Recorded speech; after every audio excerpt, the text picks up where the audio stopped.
Here's the context. Regarding Kadokawa's comments, I have a feeling it's more talking the talk than walking the walk. That happens a lot in Japan, by the way. They have very polite ways of telling you to go fuck yourself, where if you're not versed in the language, you think they might actually get back to you, but they actually politely told you to fuck off. The main discussion was about teenage gravure idols and how some of them are often pressured into photo shoots or are body shamed as being lewd. Some are minors. The way I read it, Takeshi Natsuno inserted himself into that quote-unquote feminist space, the topic at hand, by referring to sexual content in manga and broached the idea of redefining what content is acceptable using the example of Google and Apple's policies. I was about to insert some of my own commentary here, but he actually covers it quite well. So the reality, though, is that Kadokawa doesn't need Google or Apple to sell manga. They're a behemoth in the industry, and Bookwalker dominates both domestic and overseas. Kadokawa is a media mix company that also has a stake in anime and games for their IP. And they also know what sells. What most twats aren't covering is the fact that the CEO is currently in a media shitstorm because of remarks he made 2 days ago justifying events other than the Olympics being canceled due to Corona-chan, because they're, quote, boring as shit like a kid's piano performance. Okay. With the exception of a few genius savants out there, he's not wrong. Like, let's be fucking honest here. No one but a kid's parents actually wants to see that shit. but they get butthurt. I personally think that we should maybe redefine sexual content with some sort of last-ditch pro-feminazi statement to try to dig his way out of the current media criticism and curry favor with the press. Backfired, obviously, from the response of manga fans. Yeah, Japan was not happy about this shit. Although, let me just state this now. I wish Kadokawa would do this, because I've been saying for a while that what it'll take to drive the lesson home in Japan is at least one very major scalp to be taken. If Kadokawa wants to volunteer to be that scalp, let them go broke on the altar of wokeness while their competition just sucks up all their customers and money. Because there's plenty of other companies in Japan that actually know what their customers want. Kadokawa makes too much money from sexually themed light novels, pretty much most light novels. That's true. And the media to ditch it. It's their golden egg laying goose. Shareholders will most likely be seething from this latest gaffe too. It'll probably just blow over and nothing will happen. Oh, you know it's serious when the shareholders actually replace the CEO. Japanese manga publications have seen what constant censoring has done to the Western comic scene. In order to remain a bastion of creative freedom, men in suits will be smarts to back off and just let things continue to be. More and more quote-unquote teen manga are embracing sexual themes. I wonder why. Yeah, so I used to be a teenager, and I remember that happens to be right at the time of your life when your hormones take over. Who wants to see super sexy content more than teenagers? Now, Japanese manga publishers have been more experimental than ever. Take something like My Dress Up Darling, for example. That's a manga about cosplay and traditional Japanese dressmaking, but you'd be blind to miss the quote-unquote sexual undertones that simmer just below the surface. Yeah, that adds a lot. You add a bit of fan service to something, you can take it from an 8 to a 10. And a lot of recent manga have this because that's what sells. That's the content people like and what people are buying. And that's further proven to publishers via digital sales of manga. Thank you. In the past, people had to buy whole-ass magazines or tankobons. Now, for the books, for the compiled volumes, they don't have the same problem, but no, he clarifies in the next tweet. As publishers, it was kind of hard to gauge which work in a particular magazine did better. For example, with Weekly Shonen Jump, series like Naruto, One Piece, etc. did a lot of the carrying of magazine sales, but we weren't able to tell exactly how much. It's true. So again, this is why I said earlier, the tankobon aren't as big of an issue with this because that's like a trade paperback, right? The compiled volume of one specific manga. So you know damn well what that person's interested in. But yeah, for the magazines, the best they could do to gauge popularity in magazines is to actually literally quiz their readers. If they sent out surveys with these magazines, So the readers responded like, whoa, like for this week's magazine, which did you like the best? Which didn't you like as much? That's how they decide who gets canceled, by the way. If you're a mangaka and your manga is at the bottom of the rankings for too long, you're going to get canceled and replaced by someone else. It's a pretty cutthroat industry. Your job is basically always on a curve.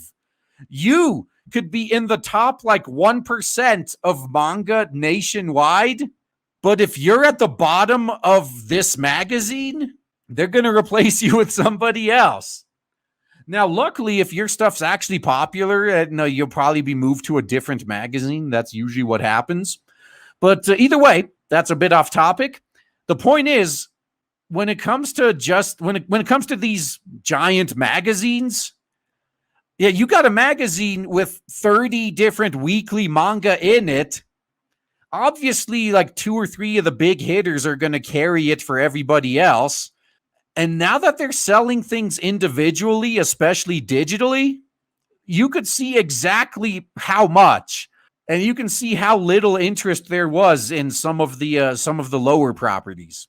So now with digital consumption, publishers can see exactly which genres, which tropes, and which series perform well and to which paying demographic. That's the big one. Which paying demographic. It doesn't matter if you got 1 million views and likes and retweets on Twitter, if only 3 of them actually bought your shit.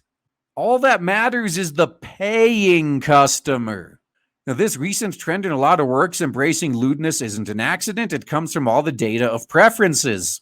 Yeah, we've been seeing an uptick in a lot more ecchi shows. It's almost like it wasn't like the late 90s again. It's fucking great. They're finally realizing that this is what's, even in the West, this is what sells. So these Japanese publishers are finally learning to not listen to the localizers, because the localizers have been lying to them and saying, oh, if you want your stuff popular in the West, you're going to have all this woke crap and you're going to make the characters look ugly and you're going to tone down the sexualization. And yet they see the data. They're like, hey, wait a minute. Why are all the shows that we make to those standards performing so poorly, not just in Japan, but also in the West, where you claimed this would be wanted? And instead, everyone in your fucking country is going for interspecies reviewers. Like, that's what everyone wants to watch. So the Japanese are waking the fuck up. They're realizing that the West is lying to them, which is actually why like Google and Apple and Amazon are stepping up their censorship. Because they know Japan's onto them. So the only way they can get them to change now is to literally lock them out of the Western market if they refuse to change. So that, by the way, was Mark Kern's point when he commented on this issue. He pointed out the issue is that a few big tech companies are going to completely try to block manga and anime's ability to make it to the West unless it meets their standards. So at this point, Japan has 3 choices. Number 1, just write the West off as a loss and ignore them and continue doing what keeps making you more money. That would be the smart choice. Number 2, censor everything down to the lowest common denominator so it has global reach, and then stare in shock as you're losing money despite the fact that you're reaching more customers.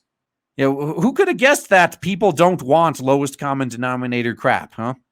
Or number 3, do number 1, but then also make your own alternatives. If I could buy all of my anime and manga and video games directly from Japan without going through a Western middleman, I would. That's why I use PlayAsia as often as I do. So I could just buy the Asian imports of games that have official Western releases, but I don't have to give any money to any of these fucking like censorious localizers. If Japan just made all their own alternative platforms, like imagine if Japan came up with their version of Steam. I would jump to that in a heartbeat. All they need to do is make it accessible worldwide, but everything is ran and managed 100% in Japan, and they'd be rolling in money. So all they got to do is cut out the middlemen. If the middlemen keep making it difficult for them to do business, just cut out the middlemen. Just like how Comicsgate is destroying the mainstream comic industry. They made it impossible for us to function within that industry, so we went around them. That's what you need to do. The big publishers are raking with the data they have and the semi-sexual works they pump out. It'll be corporate suicides to pull out of that market. Even if Kadokawa did, and that's a big if, other publishers will simply fill the space. Thank you. That is exactly what I've been saying as well. We have had a lot of very big names in Japan speaking out against this shit, and not just creators. Like, remember when I covered the story of the Love Hina creator speaking out? One of the executives at a major publisher was agreeing with them. As long as these major publishers that put out this content, as long as there's even one of them that refuses to bend the knee, they're going to have all the money. Because everyone's going to leave these woke companies and go to them. So if Kadokawa wants to be the scalp that teaches everyone else a lesson, go for it. Get full woke, start censoring all your content, and watch as all your customers leave and go to your competitors. And meanwhile, the content that you censored so it'll be appealing to a global audience gets ignored by the global audience, as they instead prefer your competitors as well. And if there's anything a big Japanese publisher hates, it's other Japanese publishers making money in an area they could have thrived in. One of the reasons J-Manga failed all those years ago is because no one wanted to bring their Sunday best for the whole group. You know, what foreign fans also have to remember is that Japanese companies tend to have an extremely conservative business culture compared to Western companies. That is, one CEO can't and won't call the shots for big changes. Maybe a founder might, but an appointed CEO? Nah. The investors, the board of directors, are a lot more willing to remove CEOs from their positions as well. An appointed CEO's job is to report to the stakeholders. Doing things that damage their bottom line is the last thing on their mind, even as this guy did exactly that. It's why, quote-unquote, progress and change for Japanese companies are always so slow. No one wants to rattle the system for change. Baby steps preferred. Yeah, and I've mentioned this before too, that how this is a double-edged sword.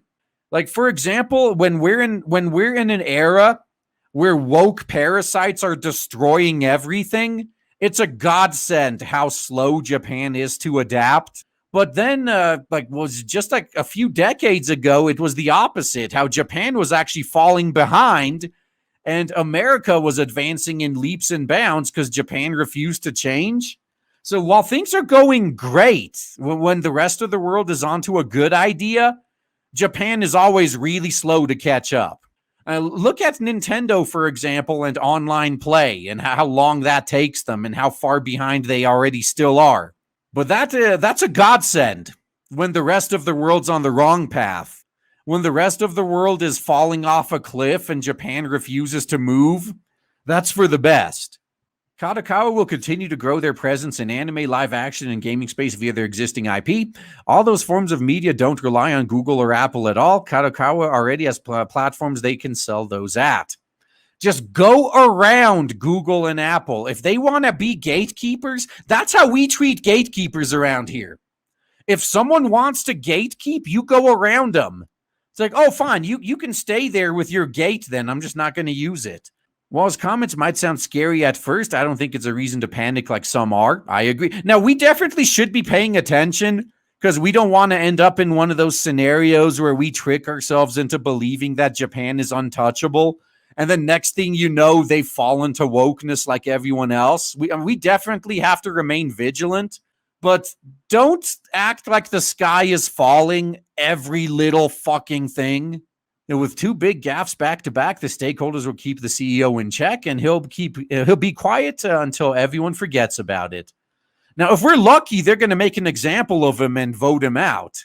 Now, I honestly think it was a poor attempt at getting some brownie points to help him out of his first media quote-unquote scandal.